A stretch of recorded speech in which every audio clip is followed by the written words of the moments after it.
కేటీఆర్ తీరు జబర్దస్త్ కామెడీ షోలా కనిపిస్తుందని పరిగి ఎమ్మెల్యే రామ్మోహన్ రెడ్డి ఘాటు విమర్శలు చేశారు. ఏసీబీ విచారణకు వెళ్తూ భయంగా నటించిన కేటీఆర్ కు బయటకు వచ్చిన తర్వాత పార్టీ శ్రేణులు పలికిన స్వాగతం విషయమై ఆశ్చర్యం వ్యక్తం చేశారు.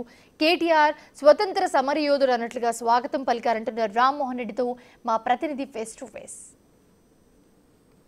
కార్ రేస్లో ఇప్పటికే ఒకవైపు ఏసీబీ మరొక వైపు ఈడీ అయితే దర్యాప్తుని వేగవంతం చేసింది. ఈ నేపథ్యంలోనే నిన్న ఏసీబీ విచారణకు కేటీఆర్ హాజరయ్యారు.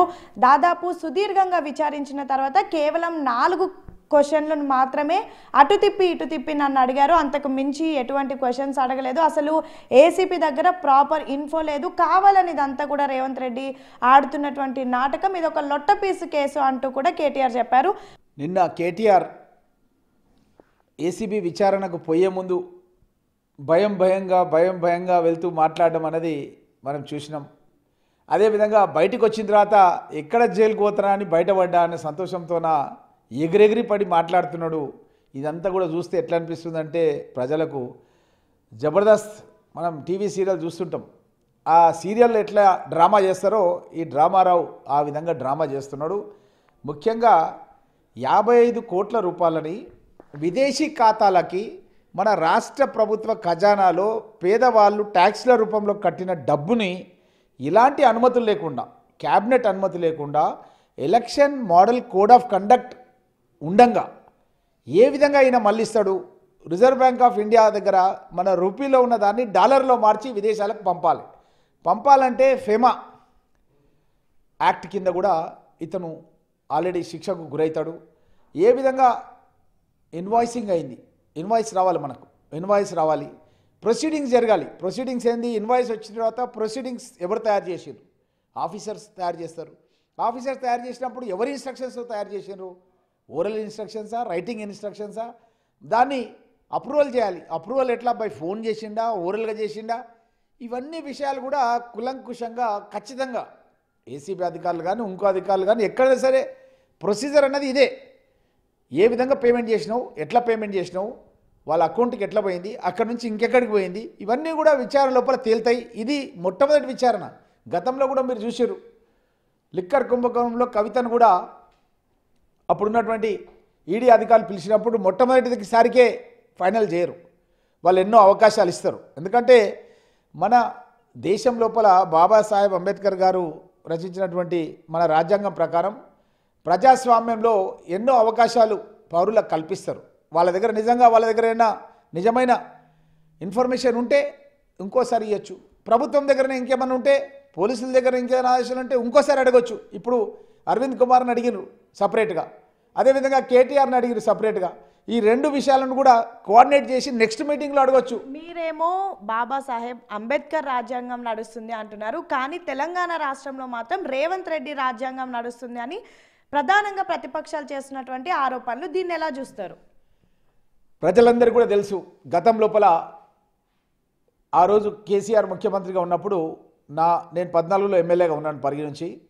నా సహచర శాసనసభ్యుడు సంపత్ కుమార్ దళిత శాసనసభ్యుడు, ఎంతో ఉన్నత చదువులు చదువుకొని ఒక పేద ప్రాంతం నుంచి వచ్చి శాసనసభ్యునిగా అయ్యి పైకి రావాలి రాజకీయంగానే వస్తే ఆయనను, అదేవిధంగా కోమటిరెడ్డి వెంకటరెడ్డి గారు తెలంగాణ రాష్ట్రం రావాలని ఒక దిక్కు కొడుకు ప్రతీక్ చనిపోయి ఉన్నప్పటికీ కూడా ఎన్నో పోరాటాలు చేసి ఐటీ శాఖ మంత్రి, కేటీఆర్ నువ్వు వెలుగబెట్టినటువంటి ఐటీ శాఖను ఆ రోజు కోమటిరెడ్డి వెంకటరెడ్డి గారు మంత్రిగా ఉండి చిత్తు కాగితంగా ఐటీ శాఖ మంత్రికి రాజీనామా చేసి పడేసి తెలంగాణ ఉద్యమం లోపల ఆ రోజు దేశంలో కూడా కాంగ్రెస్ పార్టీ అధికారంలో ఉన్నప్పటికీ మా స్వపక్షం పైన కూడా ఒత్తిడి తీసుకురావాలన్న ఉద్దేశంతో ఆ రోజు మా నేతలు పనిచేస్తే వాళ్ళిద్దరిని కూడా నువ్వు శాసనసభ నుంచే శాశ్వతంగా గెంటేసినవు.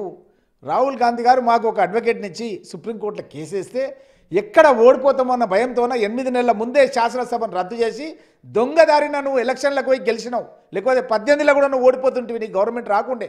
శాసనసభ్యులది ఇంకా 7 నెలలు ఉండనగానే నువ్వు శాసనసభను రద్దు చేసి నువ్వు ఎలక్షన్లకు పోయినవే, శాసనసభ్యులను కూడా పర్మనెంట్గా రద్దు చేసినవే. నువ్వా ప్రజాస్వామ్యం గురించి మాట్లాడేది? నీకు అసలు హక్కుందా? దళితుని ముఖ్యమంత్రి చేస్తా అంటివి, దళితుని చేయకపోతేవి. దళితులకు 3 ఎకరాల భూమి ఇస్తా అంటివి, దళితులకు 3 ఎకరాల భూమి ఇవ్వకపోతేవి. అసలు నువ్వు 2 బెడ్రూమ్ల ఇల్లు కట్టిస్తా అంటివి, ఒకటి కట్టియకపోతేవి. అసొంటిది మీరా? కాంగ్రెస్ పార్టీ పైన మాట్లాడేది. ఆ రోజు మన్మోహన్ సింగ్ గారు ప్రధానమంత్రిగా ఉన్నప్పుడే మేము ₹1,00,000 రుణమాఫీ చేసినాం. మరి మీరు 2014లో చెప్పిర్రు, 18లో చెప్పిర్రు ₹1,00,000 ఏకకాలంలో రుణమాఫీ చేస్తామని చెప్పి పావులా పావులా పావులా అని చెప్పి లాస్ట్ పావులా ఎగ్గొట్టినటువంటి మీరు మా గురించి చెప్తారా? మొన్న నేను శాసనసభలో చెప్పిన ప్రతి నియోజకవర్గానికి 150 కోట్ల నుంచి 316 కోట్ల రూపాయల వరకు ఇచ్చినాం. సిరిసిల్లకి ఎంత ఇచ్చినాం, సిద్దిపేటకి ఎంతకి ఇచ్చినాం, గజ్వేల్కి ఎంతకి ఇచ్చినామని చెప్పినాం.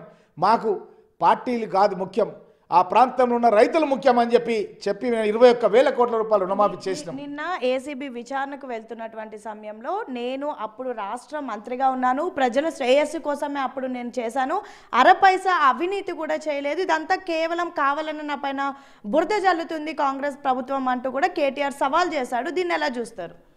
నిజంగా కేటీఆర్ నువ్వు అరపైసా కూడా నువ్వు అవినీతి చేయలేదు. మరి ఎందుకు నువ్వు సుప్రీంకోర్టుకు వెళ్తున్నావు? ఎందుకు హైకోర్టుకు అరెస్ట్ చేయొద్దని చెప్పి అంటున్నావు? గతంలో నువ్వు ఏం మాట్లాడినావు?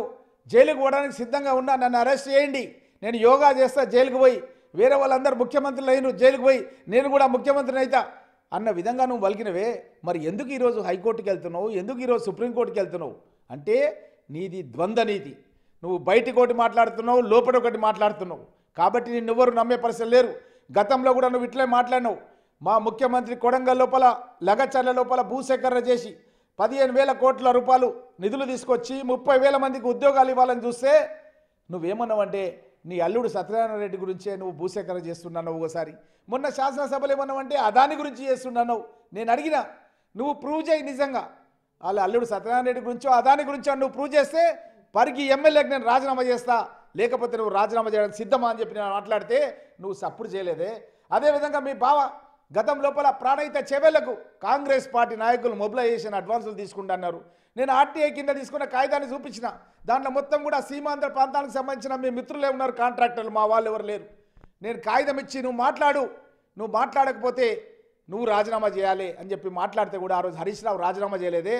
ఆయన ఒక అబద్ధాల రావుగా తయారైపోయి బట్టగాల్సి మీదేసే కార్యక్రమం ఆయన తయారు చేస్తున్నాడు. చివరిగా అసలు నిజంగా 55 కోట్ల స్కామ్ జరుగుంటే, నిజంగా ఫెమా యాక్ట్ ఇందులో ఉంటే, నిజంగా ఫారెన్ ఎక్స్చేంజ్ మనీ జరుగుంటే ఎందుకు కేటీఆర్ని అరెస్ట్ చేయట్లేదు అంటూ ప్రజల నుంచి, ప్రతిపక్షాల నుంచి ప్రధానంగా వస్తున్నటువంటి ఆరోపణలు. మీ దగ్గర ఎటువంటి ఎవిడెన్స్ లేవు, అందుకే అరెస్ట్ చేయట్లేదు, కేవలం ఇదంతా కూడా మీరు పైన చేసినటువంటి ఒక యాక్షన్ అంటూ కూడా చెప్తున్నటువంటి మాట. దీనిపైన మీ ఆన్సర్ ఏంటి? చివరిగా మన జ్యుడిషియరీ చాలా గొప్పది. పౌరులకు ఎన్నో అవకాశాలు ఇవ్వాలి, నిజంగా వాళ్ళు సచ్చిలు అయితే బయటకు వచ్చే అవకాశం ఇవ్వాలి అన్న విధంగా మన జ్యుడిషియరీ ఉన్నది. మన జ్యుడిషియరీ భాగంగా కొన్ని దేశాల లోపల కొన్ని దాని లోపల రాజులు పరిపాలిస్తారు. ఏదైనా తప్పు చేస్తే వాళ్ళ కాళ్ళు చేతులు ఎరగొడతారు. అలాంటి జ్యుడిషియరీ మన దగ్గర లేదు. వాళ్ళు ప్రూవ్ చేసుకోవడానికి ఎన్నో అవకాశాలు ఇస్తారు. గతంలో కవితకు కూడా ఎన్నో అవకాశాలు ఇచ్చారు, ఒక్కసారికి అరెస్ట్ చేయలేదు. కాబట్టి న్యాయ విచారణలో భాగంగా పౌరులకు ఎన్నో అవకాశాలు మన రాజ్యాంగం కల్పించింది. ఆ రాజ్యాంగం ప్రకారంగా ఇంకా ఎన్నిసార్లైనా పిలవచ్చు, ఇంకా తన దగ్గర ఏదైనా సమాచారం అంటే కూడా తను ఇవ్వడానికి అవకాశం ఇస్తారు. కానీ మాకున్న సమాచారం ప్రకారం అయితే ఖచ్చితంగా 55 కోట్ల రూపాయలని అతను దుర్వినియోగం చేసిండు. అతనికి ఎలాంటి అధికారాలు లేవు. Election model code of conduct ఉన్నప్పుడు ఆ విధంగా చేయడానికి వీల్లేదు. క్యాబినెట్ ఆమోదం లేదు. తప్పకుండా దీని లోపల కేటీఆర్కు శిక్ష పడుతుందన్న విషయాన్ని మేము స్పష్టంగా తెలియజేస్తాం. ఓకే, సో మొత్తానికి ప్రస్తుతం కేటీఆర్ ఆడుతున్నంత కూడా ఒక నాటకం. డ్రామారావు డ్రామాలు చేస్తున్నాడు. ఖచ్చితంగా కేటీఆర్ 55 కోట్ల స్కామ్ చేశాడు. ముఖ్యంగా ఏదైతే ప్రజలకు సంబంధించినటువంటి మనీని కూడా దుర్వినియోగం చేశారు. దీనికి సంబంధించి త్వరలో ఖచ్చితంగా కేటీఆర్కి అయితే శిక్ష పడుతుంది అని అయితే చాలా కాన్ఫిడెంట్గా పరిగి ఎమ్మెల్యే రామ్మోహన్ చెప్తున్నారు.